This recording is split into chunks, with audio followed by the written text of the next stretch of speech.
Okay, welcome guys to the Aussie CPI, unemployment figures. That's it, Jesus. Okay, unemployment figures, right? So a pretty robust number. It should sort of give this Aussie a bit of a jolt. It looks like the market's a little bit short at the moment. This is probably still flowing on from last week's non-farm payrolls. In fact, I think the market's got very long dollars and they're starting to get squeezed as we sort of connect the US events. So that's something to be aware of, that you can see, and you can just see it in the currency. I'm just trying to go back to this the page here to get the timer.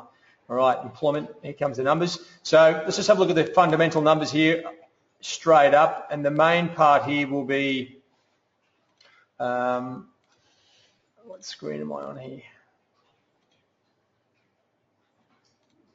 There we go. I think we're on the right screen now. I'm not sure if you guys are on the wrong screen then. Okay, so unemployment figures. This is the number, plus 15,000. The range here, 10,000 to 25,000. Okay, that's the range of new jobs. It's pretty tight. I've been mentioning this the last couple of times.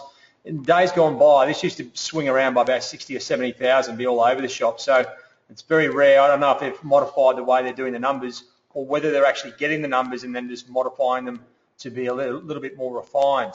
So 15,000, the rate expected to 6.2%, so a slight blowout in the unemployment rate from 6.1%, 64.9% participation rate. The participation rate will come into play if there's a significant change in the rate. They use it as an excuse and say, well, okay, there's less people looking, so the rate's got better. That's where you can offset that. So the first thing the market will hit is the 15,000. The market will pay close attention to the full-time component of that number. Okay, that's a lot more structural employment. If there's less, if the employment change is very large, but there's a big correction in the full-time employment, that'll be seen as negative, right? So there's a few things to consider. Now we've got the rate, the full-time, and the employment. So there's a few things here, a few variables. So just be aware you do not want to overexpose yourself unless it's warranted. Now, where can we see that? Well, just having a look at the technical side of things.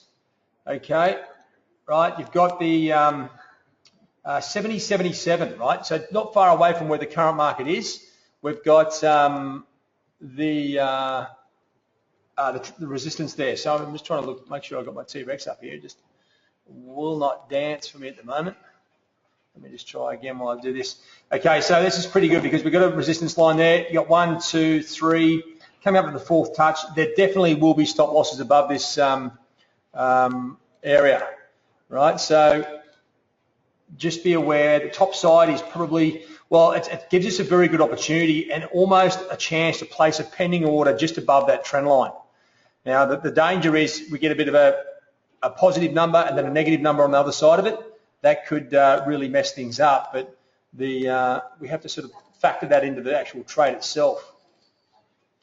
Now, let me just have one more crack here, get T-Rex up, there it comes. All right, okay, so let me just drag that across. So looking at the trend line here, on the downside, okay, you have to go back to the dailies, I think, to see where this starts from.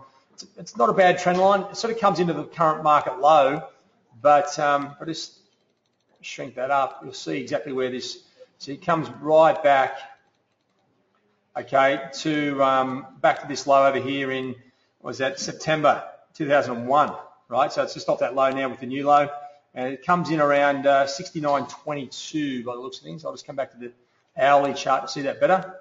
I don't know, 70.15. I've got it on that one there. So we've got support miles lower. It's a little bit overbought, right? So this would be quite nice as well. If the number does come out weak, well, it's a pretty good level to be selling. You're selling up against resistance. I think it might be a case of a OCO here, actually. I haven't done one of these for a little while, just with liquidity constraints, but there might be a chance for an OCO here, 15 points either side of the market, because if it comes out strong, we should get stop losses triggered on the top side. If it comes out weak, we're at the perfect level to be selling. Okay, once again, there are 3 variables here, so don't get too caught up in, you know, I wouldn't put your full amount on that first trade, because if it does come out variant, it will be a bit cocked up. Now, let's have a look at one of the other features here. All right, so we've got Aussie Yen, right? So we've got, let's look at Aussie Yen. You see this cloud, it's one of those formations that when this thing starts going sideways, instead of like up like over here, you do find it chopping through the cloud both sides. And this is what we've got at the moment. Top side though, so if we have a look at this, I just shrink it back in, see where this starts. Okay, it's going back a fair way, right? Back over here to 24th of the 6th, 24th of June 2015. You got 1, 2, 3, 4, 5. You got quite a few touches here, right? And even on the downside, it sort of has been trading sideways, and the market is looking for direction. I mean, I know the Fed is the major directional thing here for the major currencies, but this is one that could actually have a bit of a go. So just poking through the cloud here at 86 to the 85, okay, if it can get through, 15 to 20 points through that resistance, and it's a strong number, that may give the Aussie a bit more drive to the top side, all right? So we may see a bit of a clean out to the top side here as well. But otherwise, those trend lines aren't really coming into line with I could actually draw another one here on the downside, sorry. You can sort of see there's a bit more of probably an entry there at 86.63, a bit more short term. The longer term trend line here support is around 86.40. So you are chopping about. The good thing is here that the market will see that 87.03 on the top side as being a bit of a level on the top side. The Japanese traders will probably be buying already straight through the cloud when it comes out anyway. So what we need is chaps and chapettes is we need these numbers to line up. What I mean is if we want strong numbers, we want plus 30,000 or plus 40, okay, and plus say 6%. Aussie would be definitely a hell of a lot higher. If they come out likewise, if we get say minus 10 and a say 6.3 print, right? That would be a bit of a death knell for the Aussie. Would mean the RBA would be under pressure to cut rates, and then next thing you know, the damn thing is pushing around 70 cents.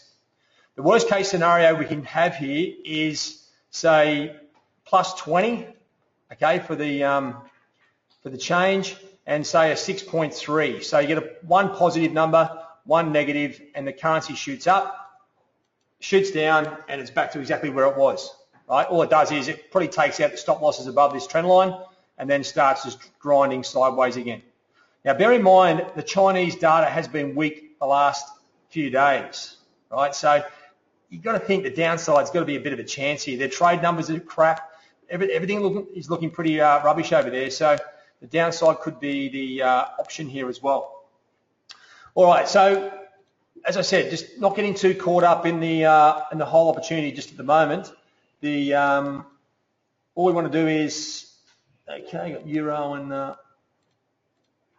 and dollar yen on. So we've got a short euro, short dollar yen. So we're really looking, hopefully a weaker number would fit into the complexion of weaker Aussie, stronger dollar, and we go from there.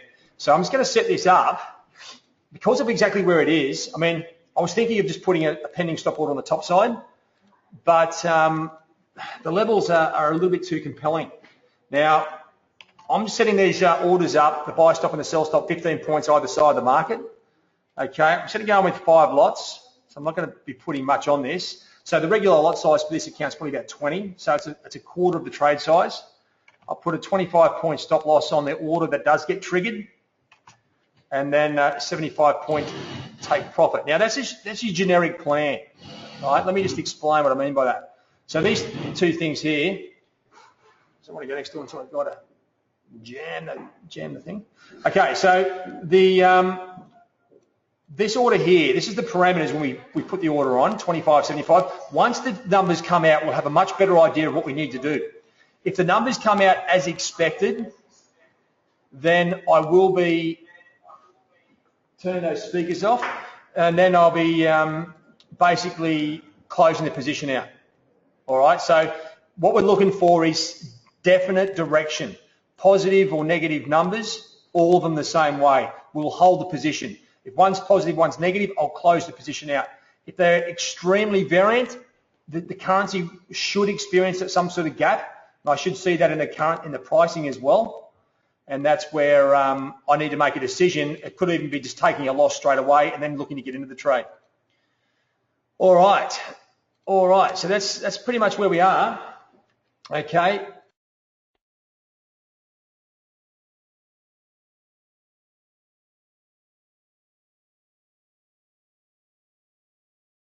Just asking the team here, what do we think about the order option here? This is where you can have some variations. So I'm just going to place an OCO here on the currency. So have a look at exactly where it is. Right, so 67. So if I put this order in, I'm going to be getting set around 80.82, which is not a bad level, but I want strong numbers, really strong. And don't forget the last couple of numbers we've seen come out 30 seconds before or 20 seconds before, the currency's running aggressively one way. If that happens, you close the position out immediately.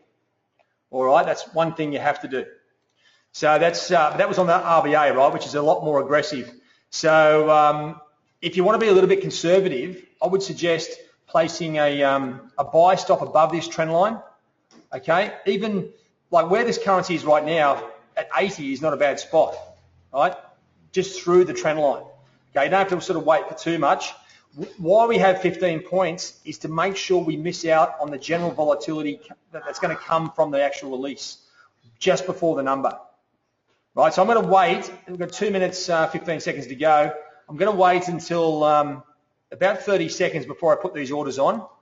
And then I'm going to watch it very closely. If it gets triggered before the release, I will close the position out. All right. I think the market's definitely short as well. If you look at yesterday's Chinese data, it's only coming off 10 or 15 points on weaker stuff. Yeah, Nick's just saying there that like the market, so this Chinese data the last couple of days has been really weak and the currency hasn't come down. They've been selling into it, but it's just been squeezing higher. So there's not much activity going on, or the market's that short that the top side could be the best trade. So I think it would be. Ideally, plus 35,000, 6.1%, full-time employment up 20,000. This thing should be heading towards 71.50, and hopefully we're into the position in the 80s. Right, that's the dreamboat scenario. If it comes out weak, you probably want to have a look here because it has been bouncing off that 70, 20, 30 level the last few days.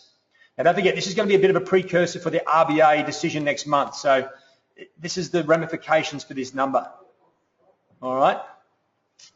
Let's just sit tight and see how we go. We've got 1 minute to go. Any questions there, chaps? This is for the people attending. If you have, just jump in the live trade zone. The other guys here could be onto that as well. So, all right.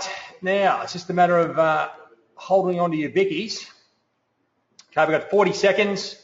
As I said, that last little bit of time is where these things go a little bit pear-shaped. Just want to see how far this thing widens out. It's been okay recently. Has it been okay? I think, we've gone from 0.4 up to 2 point. That's the 20 seconds, 25 seconds. 60. Look at the currency moving there. I'm just going to wait even a little bit closer here. It's all over the shop.